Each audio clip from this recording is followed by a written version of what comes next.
Well, good afternoon. On behalf of the CCMA, we welcome you to this afternoon's webinar entitled Beyond Mardi Gras, Preparing Students for Lent. And we're pleased to have with us Paul Jarzembowski, who serves as the Assistant Director for the Secretariat of Laity, Marriage, Family Life, and Youth at the United States Conference of Catholic Bishops, with a particular focus on areas of youth and young adult ministry, World Youth Day, and lay ecclesial ministry. And prior to this time at USCCB, Paul was the executive director for the National National Young Ministry Association, NCYAMA, for 7 years, while also serving as diocesan director of young adult ministry in the Diocese of Joliet in Illinois. He has been an adjunct faculty member for the Institute of Pastoral Studies at Loyola University in Chicago, where he received his MA in 2010. Paul and his wife, Sarah, live in the Maryland suburbs of Washington, D.C. So we're pleased to have Paul here today. And Paul, happy to turn it over to you. Welcome, and thank you for having this webinar. Wonderful. Thank you to CCMA for having me. It's a pleasure to be with all of you. The first thing I think I would like to really ask you to consider is we're looking forward to Lent. And maybe as a way to just kind of poll the audience, might be good to hear, what do you most look forward to in your Lenten experience as a minister? So maybe if people would like to share in the comments or the chat or the questions, or even would like to raise their hand, we could probably take 2 or 3 responses verbally or just in the chat box. Okay, so if you'd raise your hands, please, I'd be happy to open up your microphone, or feel free to send your note over on the question box as Paul indicated.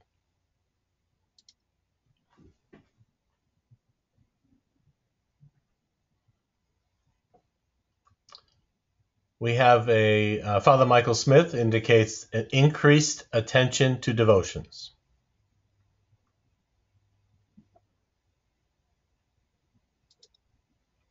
Anybody else who would like to send anything over? And another, Kate, has indicated there is a sense of solidarity among my students due to fasting and Lenten devotions.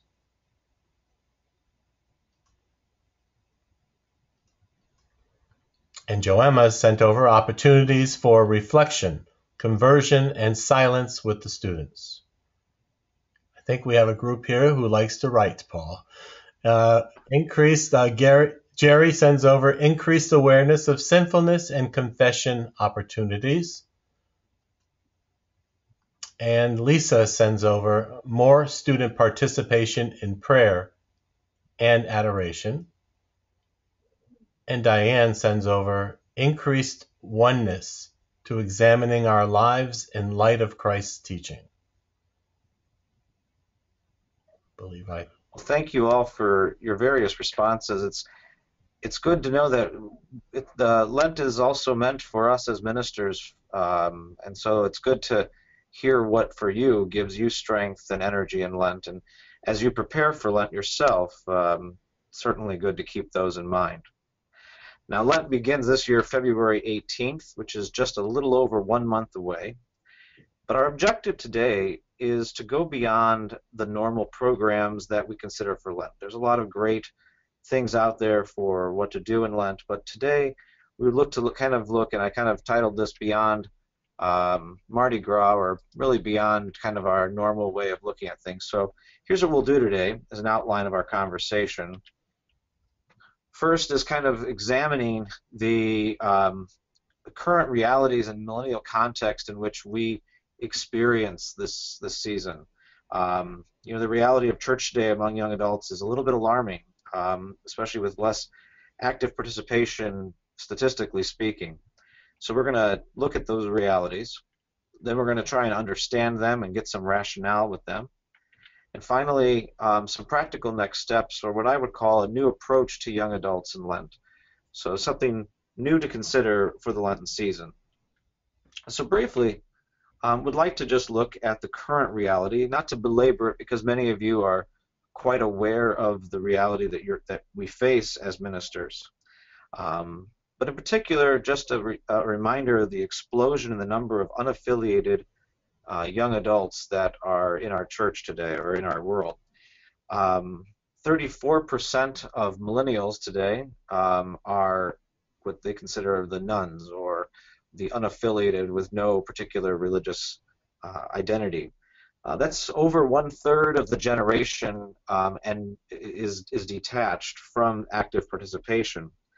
When they've explored this deeper, of course, it's not really an atheistic tendency, but rather just a growing benign indifference.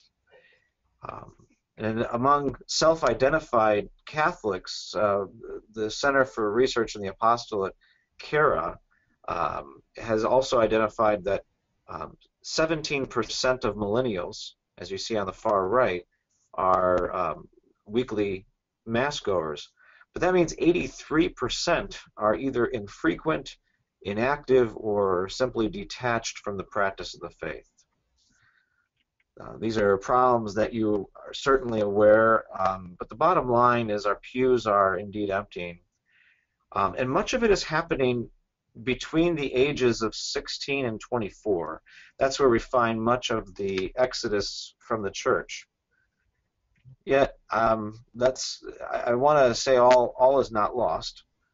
You'll see in this 52-week analysis of Catholics attending by week, kind of an overview of what the general population attendance at Masses are. And the only reason for the one in the box there is that's when churches are asked to do an October count, that's usually the amount of people that we register in our parishes. But you might notice in this chart some areas of good news. In the areas of growth around Advent and Christmas, you see on the far right, and then just in the third on the left, you'll see a little bit of an uptick in the seasons of Lent and Easter, particularly on Ash Wednesday and on Easter. This is why looking at this chart is why I want to propose a new way to the way we approach the way we do Lent. More specifically, when we've kind of explored this, we have seen that how this breaks down and how pervasive Lent is among Catholics, especially young adults. If you look on the far right, you see it's broken down by age group, and millennials there are listed on the right. What's interesting about this chart is that compared to the 17% who go weekly, you see that 61% of millennials are abstaining from meat on Fridays.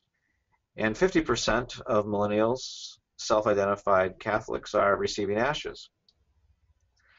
And then 46% of those are giving up anything. Now, what's interesting about this chart is most statistics when it comes to religious practice, you see going from left to right, from the pre-Vatican II to the millennials, usually you see a decline. I think perhaps the row at the bottom is more typical of the trend you usually see, where it's higher, the practice of the faith is higher amongst pre-Vatican II, and as you get further down, you see it gets lower.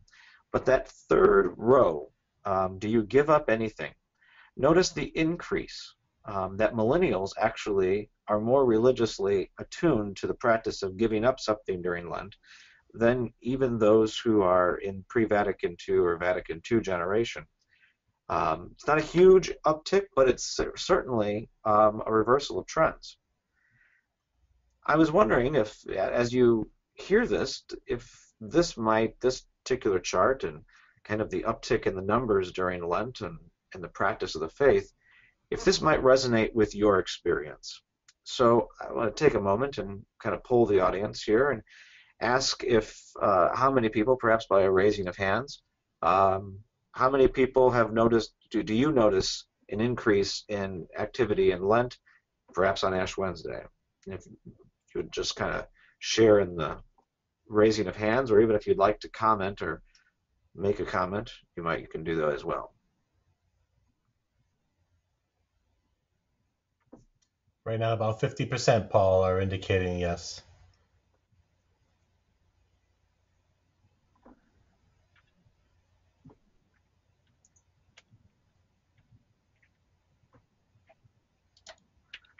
So, of course, the inevitable question comes in, why is Lent so popular? And I want to ask this just beyond the cynical as well. Lent is, as we've seen from these charts, Lent is attracting not just those in the 17%, but also some of the 83% as well. And the first thing I want to do is show you a little video that our friends at Busted Halo put together that kind of explores this for a few moments. So.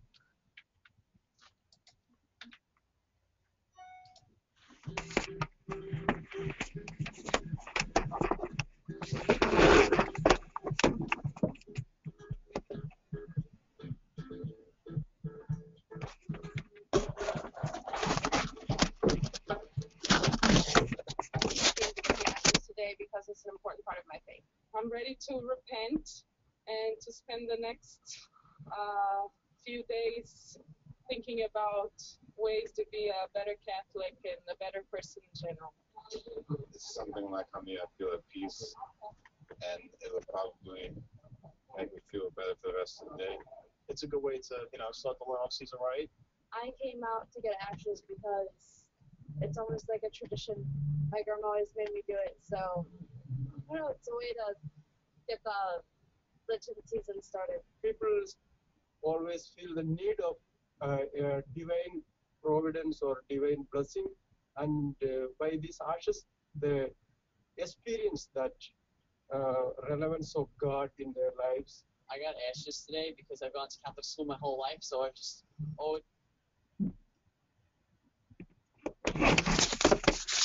Sorry about that, the video popped out there, but so we have a variety of reasons that people receive ashes in Lent, but there are four major ones that I'd like to kind of chat with you about and see if any of these, again, resonate with your experience.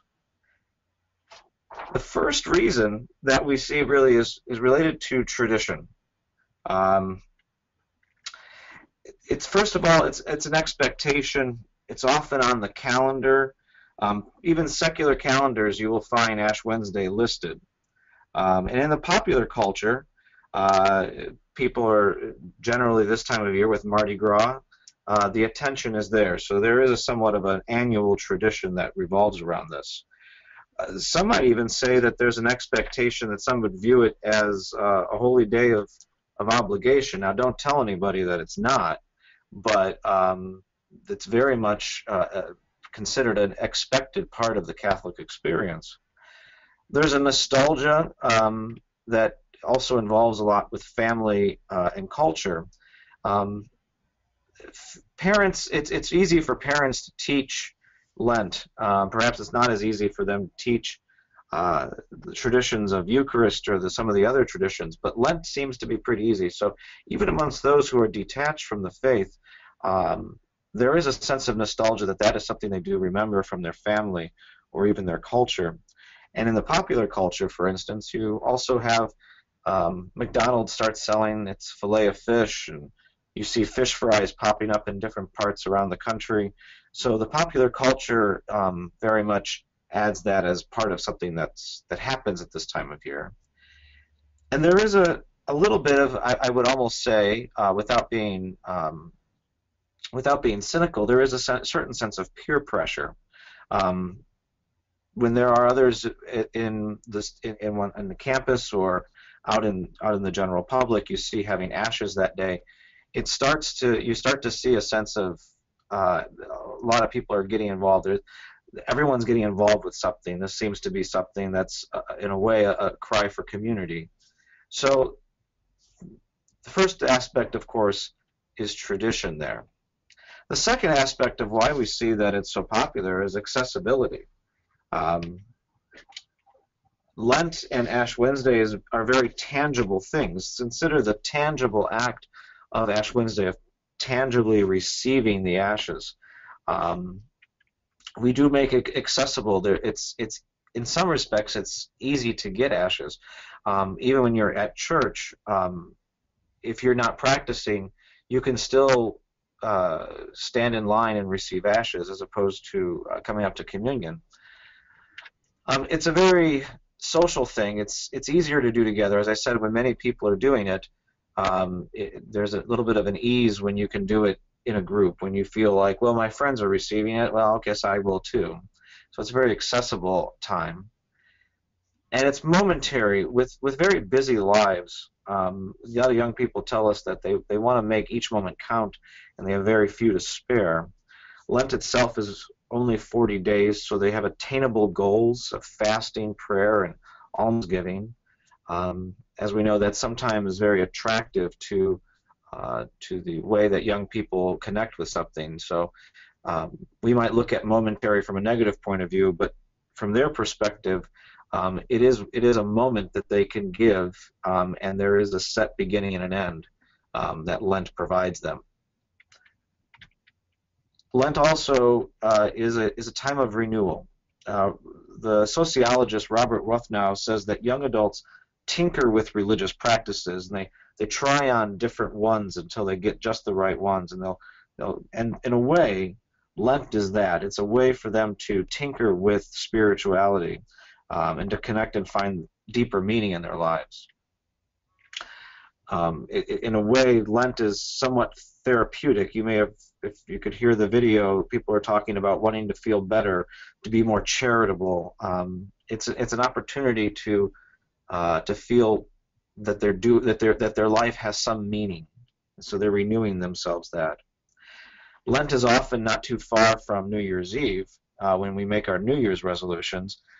Sometimes you could look at Lent as an opportunity to have a second chance at a New Year's resolution, but this time with Jesus, so maybe it'll count a little bit. There's also a notion of compassion, and they look to be renewed in this as well. A lot of them know that they're sinners, and Lent is really an opportunity for them to be in church and to be imperfect in church. I once asked a group of young people why they were going on Ash Wednesday if they didn't go the other days of the year, and the common response was that on Ash Wednesday they feel that that's the day that imperfect people are allowed to come to church. Now, of course, we know that's not true, and sinners are always welcome in church, but it's an interesting concept that Lent for them translates into a time when for their sinfulness, the church will show them compassion. Jesus will show them compassion. The people in the pews will show them compassion. So it's a time of renewal for that. And it's also a time of spiritual renewal for them. And even those who aren't very practicing the faith, we know the adage about being spiritual but not religious. And here is some particular data on that. In particular, look at the column on the far right of the screen. You see amongst young adults in the 2000s, they're definitely more prayerful than in generations before them, and so that's a fascinating thing. And then some of the other numbers on the left-hand side also showcase that amongst young people, and especially amongst those who are even less frequent attendees, prayer is still very vital and important. A lot of times people think that Lent is a time when we emphasize Jesus more than we emphasize other things, and so it's a time of year where they feel that they can be that Lent is a spiritual time of year for them. No matter how ill-informed their understanding of Jesus or God or the church is, they do feel a sense of spirituality, and they kind of connect with that then. And the final big major reason why we found that young people connect with church in Lent is this notion of refuge and rest. Now, contrary to popular belief, young adults, especially in college, they're definitely not a settled group of people. Their lives are not as simple as popular culture often makes young adults out to be. And so that's why I said, what are the reasons beyond the cynical? These are young people are wounded. They're wounded people. Their lives are full of battle scars. Just to give some perspective on this, emerging adults are at a substantial risk for being unemployed and living in poverty. There's some information that basically says that the unemployment rate for young adults is twice the national average. That's incredible. The other part is that they are just simply struggling to make it. They're below the poverty line. College, one study that recently came out, and I had heard, and I don't have the exact stats, although if you email me after, I will certainly search that down, that college debt is literally killing them. The number 2 reason for suicide amongst those in their 20s is often debt, and most of it is college debt. So this is real stuff, and the weight of a lot of these financial issues are weighing heavily on these young adults. And amongst those who do have careers, we are finding that 25% of emerging adults will have more than 10 jobs between the ages of 18 and 35, and the remainder of them, the other 75%, will have about 7 to 8 jobs in that same time frame. That means that young people between ages 18 and 35 are either learning a new job, looking to leave their current job, looking for work, and then finding a new one and getting oriented to that. So it's constantly moving in and out, in and out. And we also know that with all this transition in their career and their jobs, they will also ultimately have a lot of geographical changes as well. So there's this notion of constantly being on the move, hardly time to rest. So in a way, Lent seems an ideal season for many of these young people because it's a response to the notion of work and their poverty. It's a response to the constant motion. It's a place where they can feel that they can slow down. It's a place where there's silence. As we know, there's so much noise and stress in the world today. And just this notion of feeling overwhelmed. Young people today are seeking peace and quiet. They're seeking silence. They're seeking simplicity, comfort, relief, rejuvenation, and escape. And Lent offers all of these in spades. One of the things that I've often heard from many young adults is the image of Christ that they seek most during the season of Lent is the one from Matthew 11:28. Simply, come to me, all you who labor and are heavy burdened, and I will give you rest. That is one of the key things that they're looking for. And like Pope Francis says, can Lent be the field hospital after battle that these young people are seeking? And perhaps it is. So I want to pause for a moment and perhaps even beyond going into the next step here, before we get into the practical, what do we do about it? I just wanted to offer an opportunity for you to either react, respond. Perhaps you have other reasons that you think that the Lenten season or Ash Wednesday is so popular amongst this generation.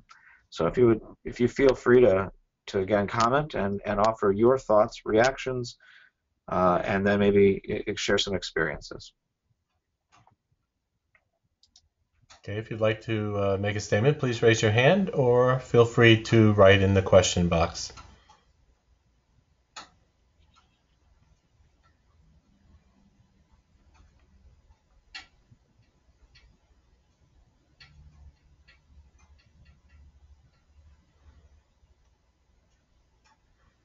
Well, it appears that you covered it well there, Paul. I haven't got any hands raised at this point. Okay.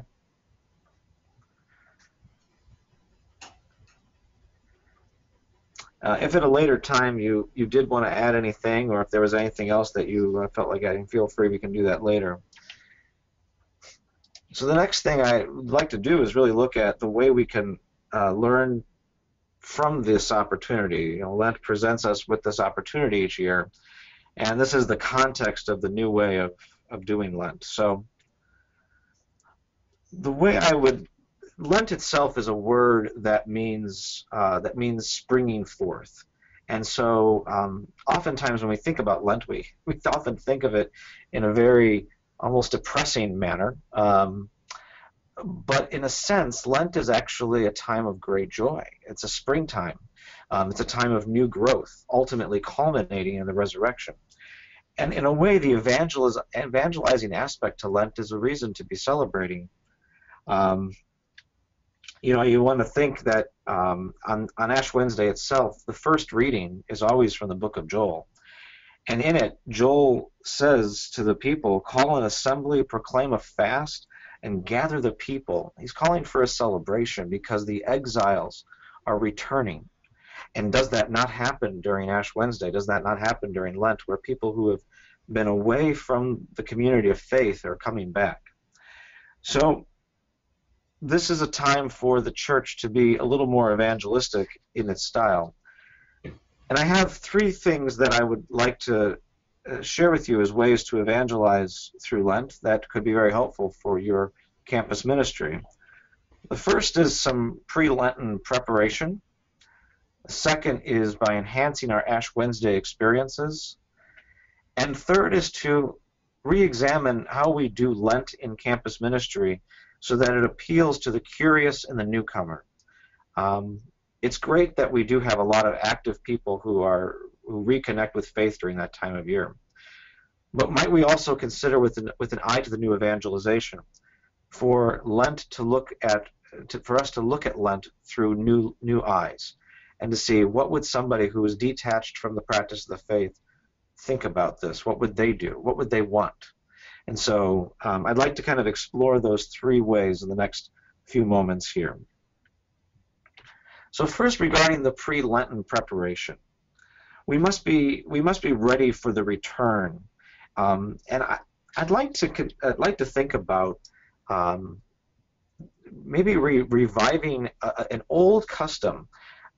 Back before the Second Vatican Council, there was a season of the Church called Septigesima, and that would be about from now until Lent. Septigesima means 70 days before Easter. And so what would happen the origin of that is that in the Middle Ages, some of the priests and religious would spend extra days before Lent began to prepare themselves to begin their fasting 70 days before Easter, not just 40 days before Easter. And this was done to give one an opportunity to be fully present to the remainder of the church, to be fully integrated into the season. I wonder if those of us who are active, who are ministers in the church, and those of our peer ministers and those active young adults who regularly come to our campus ministries, if they might engage us in kind of a neo-Septigesima for the 21st century. But this time it's not just to make one more pious for Lent, but rather to make oneself prepared for the rest of the people. In a way, prepare ourselves for the coming of all these people into our doors on Ash Wednesday, to prepare ourselves for all those people who will be engaged in Lenten practice, perhaps at home or perhaps in our churches. To do that, we might consider preparing the active students in our ministry, preparing them to be more welcoming, to preparing them to how to engage and evangelize their less active peers. Oftentimes, many inactive young adults tell us that it's the active young adults that are some of the reasons why they aren't as connected to the faith. Sometimes that judgment that comes from their peers. One thinks of the parable of the prodigal son, and sometimes there is that fear that the active students or the older son is going to sit in judgment and say, "Why should Father? Why are you preparing the fatted calf for this person who's returned?" So some of it's preparing them to evangelize, to be humble, but mostly simply to listen to their peers and to look upon their peers as a partner in faith. So preparing them, but also, and Pope Francis speaks about this language of accompaniment. How can our active students, and how can we as campus ministers accompany, and so we prepare ourselves to accompany these people who will be returning? So as Septigesima technically begins now, how are we preparing ourselves to accompany the people who will come to us on Ash Wednesday? And then to intentionally plan for Ash Wednesday and to intentionally plan for Lent.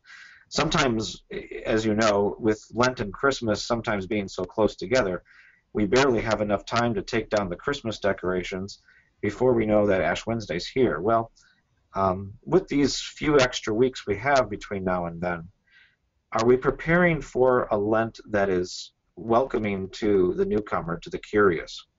So, and what I'm giving next is kind of some ways that we can be intentional about it. But in the pre-Lent season, in this Septuagesima time, how are we getting ourselves ready for those who will be coming? In a way, maybe it's a time for, in this pre-Lenten time, give us an opportunity to do a little bit of Lent so that while we're in the season of Lent, we might journey with the students who are less active and focus on their spirituality.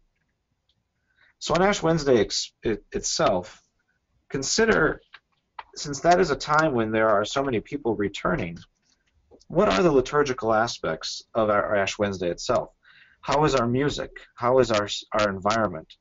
What kind of silence do we offer? We've talked about all those different ways, that the reasons why young adults come back to church on Ash Wednesday.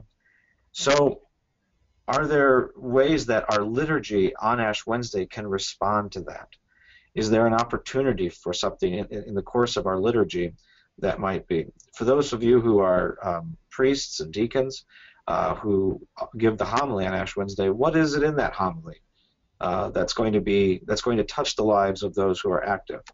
And by all means, and this is something that I've heard from many places, you don't want on Ash Wednesday to make those who are there for the first time feel even more guilty than they already feel by kind of guilting them into coming back again or something like that.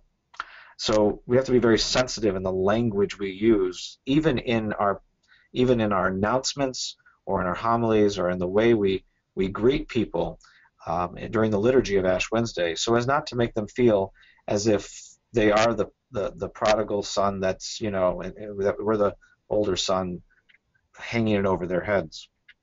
And with that spirit, what is our hospitality on Ash Wednesday? What kind of greeters do we have? Do we have perhaps an aid? Maybe there's something in the pews that can be offered to newcomers to explain what Ash Wednesday is all about, to explain what Lent is all about, to thank them for coming, and to acknowledge that they are spiritual people and we're glad that they have taken this time to join us in this spirituality. So how are we making it a safe space for them to feel that if they are overburdened, that this is a space where you can lay your concerns, lay your frustrations at Jesus' feet? How are we making that possible? Special gatherings are another thing. You know, can we take advantage of the fact that there are so many people there on Ash Wednesday? Many of you may already be doing this, but to gather them after the Ash Wednesday liturgy. So for instance, if your campus ministry has a 7 or 8 p.m. Mass or service for Ash Wednesday, after the service, consider a soup supper, some meatless dinner, maybe a theology on tap, or maybe just a small group to invite people to stay a little longer since they're there already. Not everyone's going to take that invitation up, but a few might, instead of just hurriedly getting them out the door and ready for the next Mass, or hurrying them out the door so that, you know, we can be done with our very long and tired Ash Wednesday. How can we extend that time even more on Ash Wednesday? Yes, for those of us as ministers and for the pure ministers, this will be a very tiring day, but I think it's well worth it. We have the first Thursday of Lent to recover from it, but on Ash Wednesday itself, what can we do to gather them together? And then, of course, always invite them to more. Use Ash Wednesday and Lent as a chance to invite them to go a little bit deeper, and of course in a very hospitable way. Not, well, where are you going to be next Sunday? But to say we have even more great things for you, and to see what is it that they seek. Maybe they aren't seeking just to get together. Maybe they are seeking some answers to some of their concerns. So what are we inviting them to? And maybe consider that. And speaking of that, inviting them to, as I said, a Lent aimed in the direction of the curious and the newcomer. Consider, for instance, when we talked about before that tradition calls them in? Are we doing, things such as Stations of the Cross, fasting, and of course Fridays are traditions that are very popular. What are we doing to tap into that? Are we doing things creatively with our Stations of the Cross? Because again, it's a regular ritual, and as we saw from the practices, that young adults generally will get involved in that. They'll find something. Is there Eucharistic adoration opportunities? But even billing Eucharistic adoration, because some of them may not come because they know the theology of the Eucharist, but they may come simply for the silence, simply for the time in the church's life to just shut out all the noise and distraction and be with God. Maybe later we can explain to them and go deeper with them the meaning of what it means to adore Christ in the Eucharist, but simply to promote it as an opportunity for rest. And of course the silence and the taizé. Maybe we introduce to them the notion of Vespers or Liturgy of the Hours in general. The Ignatian Examen is another thing. And for those of them that connect Lent often with family traditions, perhaps there's something we can do to tap into their ethnic or family traditions. Perhaps on a Sunday in Lent, we can invite them to bring their mom's favorite dish that she loved to cook in the winter. Maybe it's chicken noodle soup or mac and cheese, whatever. But tapping into their family connections, because Lent is often, in their mind, Lent is often connected to family and what their parents taught them. So in Lent, can we create programming that taps into to their families of origin? And it would be a wonderful opportunity to get to know people. And as we know, meals and food always are a big draw for people. Accessibility. With social media, can we make Lent even more accessible? Perhaps for those students and young adults who are very busy in their lives, they may not be able to come to all the things we just mentioned, the stations or the fasting or the Vespers or whatever we might have. Perhaps we can do a campaign to have a Facebook Lent, not fasting just from Facebook, but fasting from shallowness on Facebook. Maybe there's some guides we can give them on Ash Wednesday of ways that they can live out their Lenten experience through social media. Busted Halo is a popular young adult website. They've got some great resources, and every year they do a program called Fast, Pray, Give, where every day in Lent they have little short-term commitments. And again, that's part of that accessibility, is that short-term commitment. Are there short-term things about fasting, praying, and giving that we can offer them that for the newcomer who may not have all this time to spare, that they can simply do those very basic things? And then regarding renewal, refuge, and rest, is there opportunities for silence and pastoral care, one-on-one spiritual direction, one-on-one counseling, one-on-one just simply accompaniment? Again, we're talking before about helping our peer ministers become, in a way, missionary disciples, accompanying the newcomers on this. So Lent doesn't have to be all programmed. Sometimes it's just simply one-on-one with these people. And then, of course, reconciliation for those who are seeking mercy. Is there an opportunity for them to be reconciled? Now, many of you may do reconciliation services during Lent, but perhaps there's new ways of approaching it with people who are new or curious. And, of course, there's community events, support, low-impact community events. Often in ministry, I had been, in my own ministry, I found that one of the best seasons of the year to have young adult sports leagues was Lent. I know it seems kind of strange to think of volleyball or basketball in the middle of Lent. It's a very penitential season, but I found that to be one of the most popular times because it gave people an opportunity, low-impact evangelization, because they were already coming, and it was an easy way for some people to enter into that. So if you do more combination of social events, community events, Lent may actually be a time. We often think of summer or warmer months to do that, but Lent can actually be an opportunity for support in a very very social way. So I want to stop here to just see if there's anything else that maybe in the course of this conversation through needing the notion of evangelization, what other ideas do you maybe have for Lent on campus that might respond to the reasons young adults are coming back during the season? And maybe if you have any questions or concerns regarding some of the ideas that you might want to share, I just want to offer you this opportunity to share with each other, and then with me. It would be great to hear any questions you might have regarding anything we've just said. Okay, so if you would mind raising your hand if you have a question, or feel free to send any questions or comments over via the questioning box.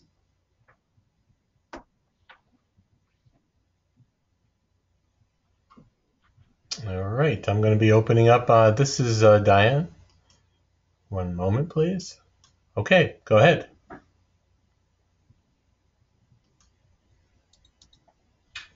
Diane Hollenhorst? Can we hear you? Oh.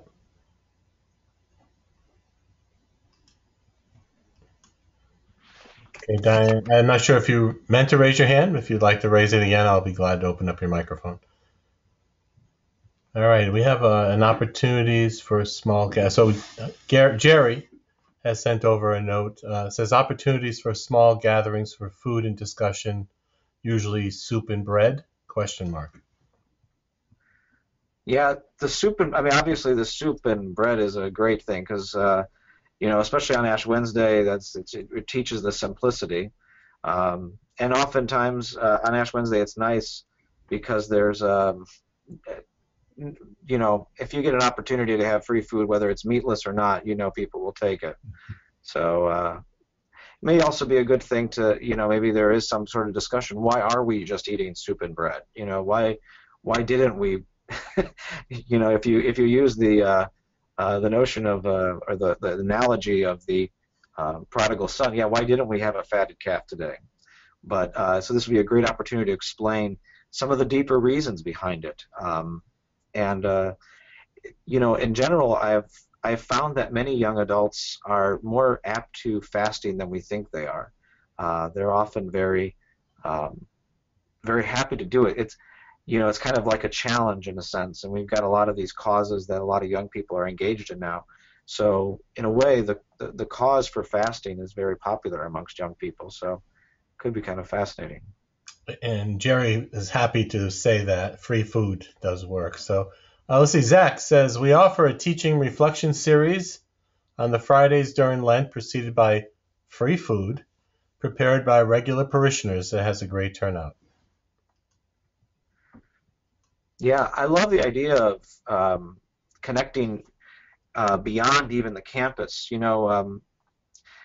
In a way, I think Lent is a neat opportunity to involve the community at large. Are there other parishes, or are there other people beyond the students that they can interact with? Lent gives them that opportunity to see a world bigger than the students that they normally would see there. And I think parishes would, and some of the older parishioners in the campus ministry might enjoy this opportunity. Okay, anybody else have a question, comment, idea that I'd like to share? One more coming here. Zach continues with we connect with 2 other parishes that offer Stations of the Cross. Very good. Thank you for sharing that, Zach. Shirley, we have a writing group here. We have a custom that ties in with local Hispanic culture. It is a pilgrimage where students walk 10 miles to a small church in New Mexico. It is a tradition that involves many walkers from the regions. Students love it. The notion of I have to respond. I love the notion of the walking. Pilgrimages are often great, depending on where you are in the country. The weather does start to maybe get a little warmer near the end of Lent, so you get a lot more opportunity to do some outdoor activities. Taking pilgrimages to local pilgrimage sites, but also with the Stations of the Cross. I've seen some people go to perhaps local monasteries or religious communities where they do have perhaps an outdoor stations, and they walk those together. Sometimes the very physical experience of walking the stations is even more powerful than just in your campus ministry center or your church, just kind of, rotating around the small church around the 14 stations, and each station is only about 1 foot apart from each other. Sometimes it's much more dramatic to actually physically be walking with them. And that is something that people do enjoy, to be able to go out. And I'm guessing for your campus, there may be the desire to even leave the campus and find out what's in the area. So take a Saturday or a Sunday after Mass and go out somewhere that could be a neat opportunity for people. But also, you mentioned about the local Hispanic culture. As I said, a lot of what Lent does is tap into those family traditions, and those are often wrapped up in ethnic traditions. I'm sure each of us, if we were to go around and ask what are the traditions of your ethnic heritage that surround Lent. As a Polish person, I know there was a lot of Polish customs that are around Lent. Hispanic culture has others, and specifically within the different types of Hispanic cultures. Different Irish, German, African cultures have different traditions related to the Lenten season. So it'd be kind of interesting to tap into that and to see what's out there. It's really an eye-opening experience. Okay. Thank you. Thank you, Shirley. Mary Lynn talks about, let's see, and we do this here at UMass too, we always offer our busy student retreat during the second or third week of Lent. It is our most popular retreat, and it always attracts new students. We also offer a prayer partners program for students and resident parishioners. We intentionally try to pair those folks together. Yeah, well, the busy person's retreat definitely responds to the busyness of people, and it's one of the blessings that the church has for that, and it responds to the reality of that. So, Ash Wednesday would be a wonderful opportunity to say, we understand you're busy, so if you need a busy person's retreat, this is the time. So that's a great opportunity to advertise that and to encourage it.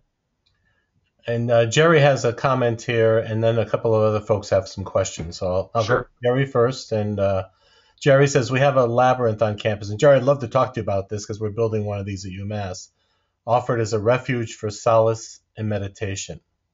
So that's a statement he's made there. That's great. Yeah, labyrinths are great. Some questions. Diane says, has anyone had experiences distributing ashes out of campus remotely, as in ashes to go? And if so, how was it received? If anyone else would like to comment on that, certainly. I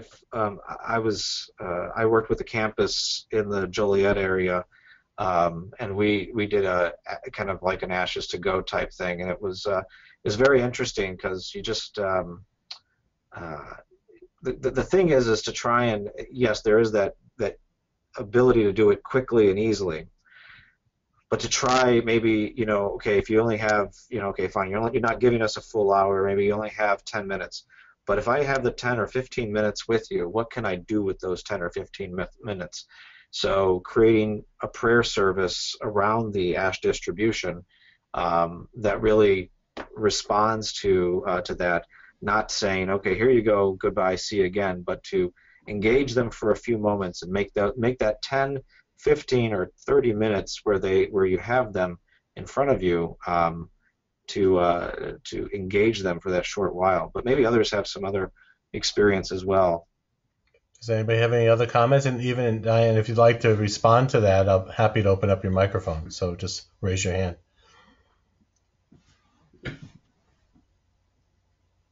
Okay, having none, we'll go on to Paul. Can you mention something on almsgiving? Isn't that a tradition associated with Lent? Any suggestions? Yes, very much so. I think that there, again, the rice bowl, I know that's usually something for kids, but there's been some groups that have done some reimagining of rice bowl for college students or for young adults, because it's a very tangible way of doing the almsgiving of, what do you put aside? A lot of times there's some connection with what are you putting aside for food that you go to the student cafeteria, and then, if you have leftover, you give that. But then there's also a lot of mission and charity work that's done during Lent. So, yeah, I didn't even get into that, but that's certainly another tradition, and I think it's another way of responding to those who want to have a tangible way to do something about their faith.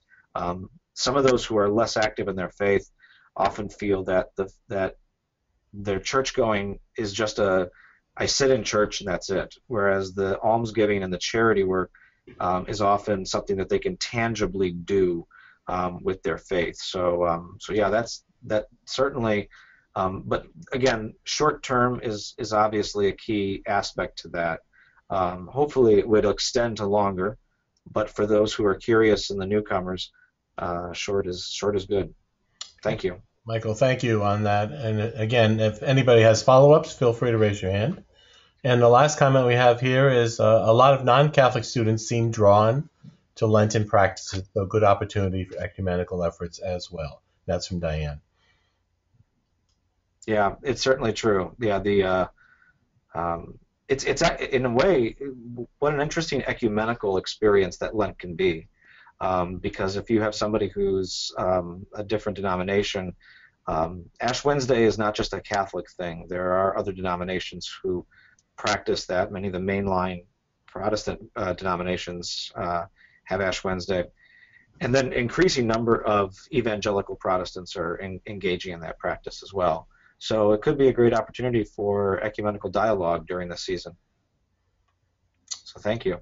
Very good, Paul. That's all the comments. So we have about Okay. 7 minutes left, so if you'd like. Okay, well, I just want to conclude by, one of the things that that we have noticed is that no point in history have we had such an in a way, the crisis of so many young adults leaving the church.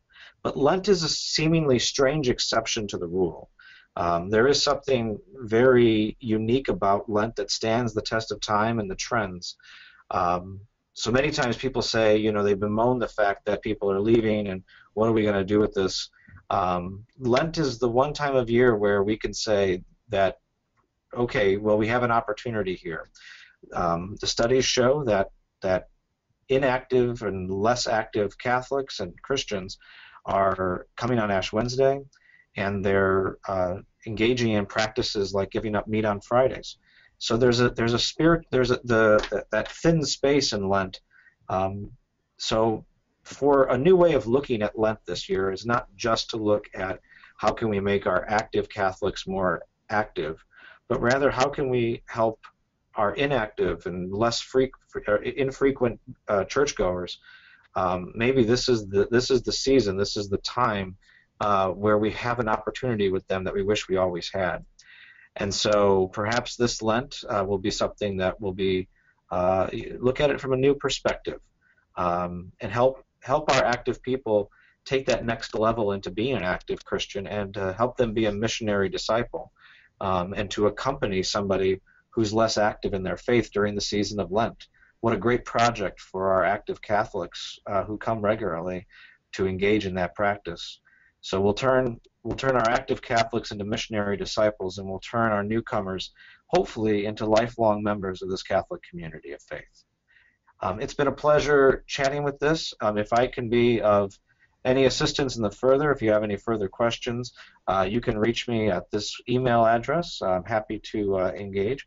I'm also happy to serve at the USCCB, representing people like yourself, working in the trenches in the campuses and parishes around the country. It's an honor to serve you, an honor to be part of this ministry alongside you. So thank you very much for your time, and I pray that you do have a blessed and evangelizing Lent. Thank you. All right. Well, Paul, thank you on behalf of CCMA. We really appreciate it. A few folks have sent over some comments, which I'll let you read yourself on the question box. I think you can see those. And just a few announcements here, if I could. CCMA is offering more webinars this year. We're really excited about this. We have Planning for the Future in February, helping students prepare and move into young adulthood with Paul once again in March.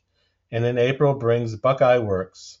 And then and now, watching your email for information and registration opportunities in the coming weeks.